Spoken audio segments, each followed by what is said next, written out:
Et lui, par contre, lui, c'est pareil. Kite. C'est Alors c'est pareil, on est dans le jeu que tout le monde attend. le jeu du mois. Le jeu du mois. Bah, partout, il est dans les meilleures non. ventes, dans les meilleurs trucs. C'est pas le jeu du mois, j'en parle après. Pour toi. Ah non, pour tout le monde. Mais bref, on va vous parler de Kite. Donc Kite, c'est un jeu d'ambiance collaboratif en temps réel, dans lequel on va participer, en tant qu'équipe, à un concours de cerfs-volants. Et à ce concours de cerfs-volants, il faut que nos cerfs-volants ils restent tous en l'air le plus longtemps possible.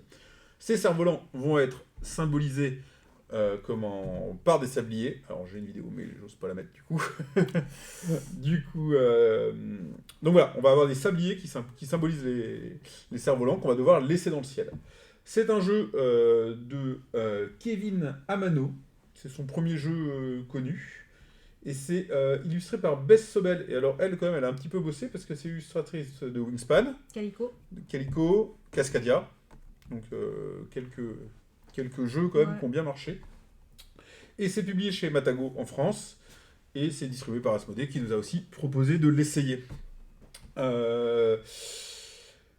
Donc comment ça marche, comment on joue? Donc on a des cerfs-volants qui sont représentés par des sabliers. Donc on a plein de sabliers de couleurs différentes. On va même pouvoir faire une démo presque. Ouais, presque. Et en fait, à partir du moment où on lance la partie, donc chacun on va avoir 5 cartes. Les cerfs-volants sont au sol, ils sont couchés. Tu veux faire une démo en live? Non, je fais juste ça. Voilà, hop, à un instant donné, le dernier qui a été à la plage et qui a fait voler un cerf-volant retourne le sablier blanc, ça lance la partie, tout le monde regarde ses cartes, et à partir de maintenant, il va falloir qu'aucun sablier ne se termine. Et comment on va faire ça? Tout simplement, à tour de rôle, on est obligé de jouer à tour de rôle et dans le même ordre toujours, on doit jouer une carte qui va indiquer une ou deux couleurs. Si c'est deux couleurs, on doit retourner les deux sabliers indiqués par la carte. Donc là, par exemple, il y a le bleu et le violet. Voilà. Et si c'est une seule couleur, on doit retourner soit le sablier... Là, il dit par exemple, il faut dire l'orange, vas-y, je mets l'orange. On va retourner soit le sablier indiqué par la couleur, soit donne-moi une autre, hop. Et là, il faut une carte unique pour faire le blanc. Et le rouge, qui va nous permettre de faire le rouge. Le rouge. Oui, c'est bon. Allez, le rouge. Hop, voilà. Donc voilà, tout simplement, c'est tout. À votre tour de jeu, vous jouez une carte qui vous permet de retourner un ou deux sabliers, et donc d'éviter que la partie ne se termine par l'arrêt d'un cerf-volant qui retomberait au sol, en fait. Tout simplement. Et puis voilà, c'est hyper frénétique. Donc, tout à l'heure, tu parlais de jeu à communication limitée. Alors là, c'est absolument l'opposé. Pour gagner, il va falloir communiquer, mais énormément. En gros, il faut que tout le monde soit en train de suivre tout le temps. Enfin, il faut pas être sur vos cartes, en fait. Il faut que tout le monde soit sur les sabliers. Et disent attention, le orange, est-ce que tu as une orange? Non, j'ai pas d'orange. Ben vas-y, joue n'importe quelle autre couleur parce que je vais jouer mon orange, j'ai le temps, mais il faut que tu accélères, etc. Donc là, il va vraiment falloir communiquer beaucoup pour toujours être en train d'analyser les sabliers qui se terminent et d'échanger sur qui a ce qu'il faut pour retourner le sablier qui risque d'échoir. Je sais pas si on l'a dit, mais ils ont tous une vitesse différente. Ouais. On a le rouge qui dure 30 secondes et le violet qui dure 1 minute 30 et les autres qui se répartissent à peu près toutes les 15 secondes, je crois, autour de ça. Mais il y a plus de cartes rouges qui font que du coup on peut plus quand même... Ensuite, il y a un mode un peu avancé. Vous allez pouvoir rajouter des difficultés dans le jeu via des cartes noires qui vont faire que vos cerfs-volants, les lignes s'en mêlent, qu'il y a un avion qui passe, etc. Et qui en fait vont vous rajouter du chaos. Parce que vous allez devoir passer des cartes à votre voisin ou devoir faire une action avant de jouer. Donc ils vont vous ralentir et rajouter du chaos dans le jeu et donc augmenter la difficulté. Alors, moi, ce que j'en ai pensé, alors c'est déjà une proposition, c'est complètement innovant, c'est un truc qui n'existe pas. La proposition, elle est vraiment fun, elle est géniale. Mais ça me rappelle un petit peu, alors en termes de coop, plein de coop, hein, mais ça a un effet un petit peu cosmopolite, alors au sens Cosmopolite, le jeu, qui était également un coop, c'est-à-dire un jeu avec un effet waouh incroyable, un jeu qu'on va avoir envie de faire essayer à tout le monde, et tout le monde va le trouver génial, mais un jeu qui va pas ressortir des masses.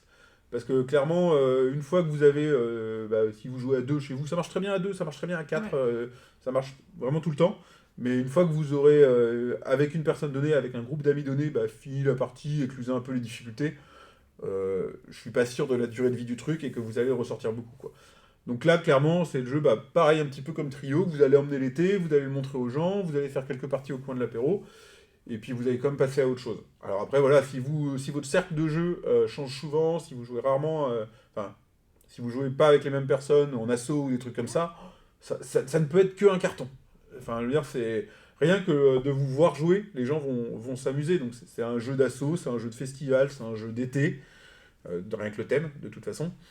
Mais c'est pas un coop que vous allez refaire 25 fois avec la même personne. En couple, je pense pas qu'ils ressortent tous les soirs, quoi. Non.